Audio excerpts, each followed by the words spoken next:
मागणी काय? आमची मागणी एकच आहे, जे पोस्ट ऑफिस ते मार्केट यार्ड रोड पर्यंत जे बारामती नगर परिषद कारवाई करू इच्छिते ते गोरगरिबांच्या पोटावर लाथ मारलेली कारवाई ती आमची एवढीच मागणी आहे की तुम्ही गोरगरिबाच्या पोटावर लाथ मारू नका। आणि जे मोजक्याच लोकांना नोटिसा दिल्यात तुम्ही तोंड बघून की तुमचे अतिक्रमण काढा, मग तुम्हाला अतिक्रमणच काढायचं असेल तर तुम्ही आधी नगर परिषदेने त्या रस्त्याची मोजणी करावी आणि जो डीपी प्लॅन मध्ये जो रस्ता मंजूर आहे तसा करून घ्यावा। जर करायचा असेल तर लईच त्यांना विकास करायचा तुम्ही आले असेल तर, पण अन्यायकारक कारवाई कुणावर करू नका। गोरगरीब जगते त्यांना जगून द्या, एवढीच माझी मागणी आहे। काही वर्षापूर्वी सुहासनगरचं पुनर्वसन केलं। हा, काही लोकांनी खाली अतिक्रमण केलं, पुनर्वसन अतिक्रमण करण्यासाठीच केलं होतं। आता कसं आहे, लोकांना घरं दिलेत पण काम कुठे दिले? प्रशासनाने घरं दिलेत पण काम कुठे दिले? पण लोक काय करतात, काहीतरी छोटा मोठा उद्योगधंदा चालू करून पुढं एखादं टपरी असेल काय असेल ते चालू करून आपलं उदरनिर्वाह चालवतात, तेवढंच त्याच्या मागे आहे, दुसरे काय नाही। काही दिवसापूर्वी नगरपालिकेचं फुटपाथ करण्याचं काम चालू होतं, काही लोकांनी त्याला विरोध केला। त्यात कोणत्या कारणावरून विरोध केला? काही लोकांचं दुखणं एवढं आहे की मलिदा नाही मिळला म्हणून ते का थांबवले काम, बाकी दुसरं काही सुद्धा काम नाही। म्हणजे जे टक्केवारी आहे ते मला दे तरच मी पुढे काम करून देईन, असं होत चालत नाही।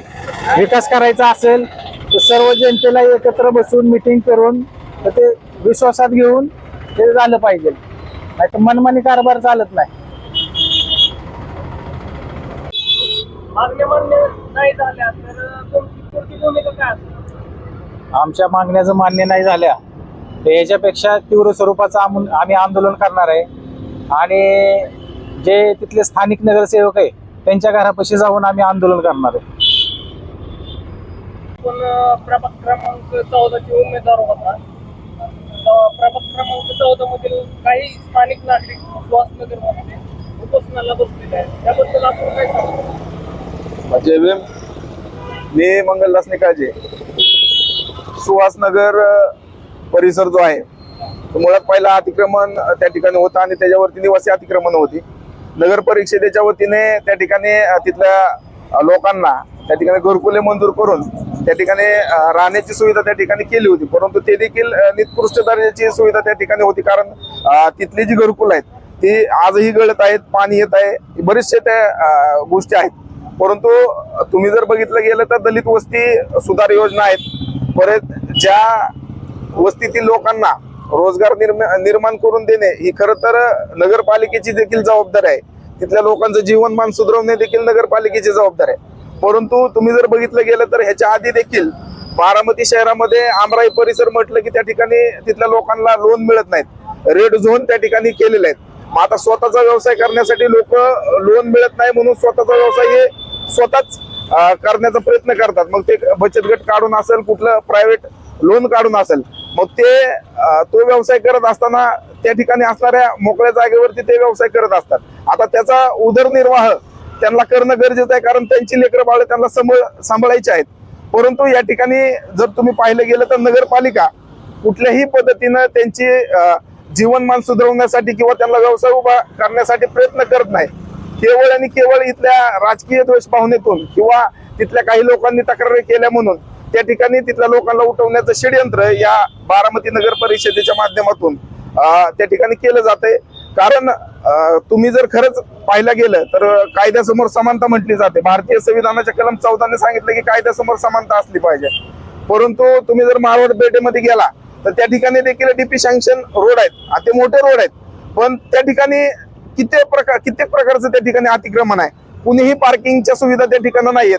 कुठल्याही दुकानात जायचं म्हणलं तर त्या पार्किंगला गाडी लावता येत नाही, दुसरीकडे कुठेतरी रोडवरती गाडी लावली जाते, परंतु नगरपालिका तिथल्या बिल्डिंगांवरती कधीही कारवाई करत नाही, कारण नगरपालिकेनंच त्यांना खाली पार्किंग करायला लावलेले आणि वरती त्या ठिकाणी व्यवसाय करायला लावलेला आहे। परंतु त्या ठिकाणी कुठलाही सेटबॅक न सोडता नगरपालिका मारवाड पेठ असेल किंवा इतर बाकीच्या ठिकाणी अतिक्रमणाची कारवाई करत नाही, केवळ इथल्या दलित वस्त्या आणि इथल्या मागासवर्गीय लोकांवरती त्या ठिकाणी जाणून बुजून जातीय द्वेषातून त्या ठिकाणी कारवाई केली जाते.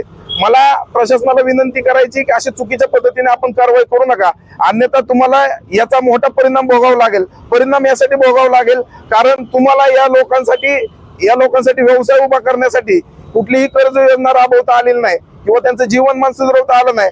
ते करण्याऐवजी तुम्ही जर अशा चुकीच्या पद्धतीने त्यांचं व्यवसाय जर बंद करण्याचं काम करत असाल तर आम्ही आमची लेकरं बाळ घेऊन या नगरपालिकेमध्ये बसू आणि तुम्हाला त्या लेकरं बाळांचा त्या ठिकाणी उदरनिर्वाह करावा लागेल, एवढं मी तुम्हाला या ठिकाणी सांगतो.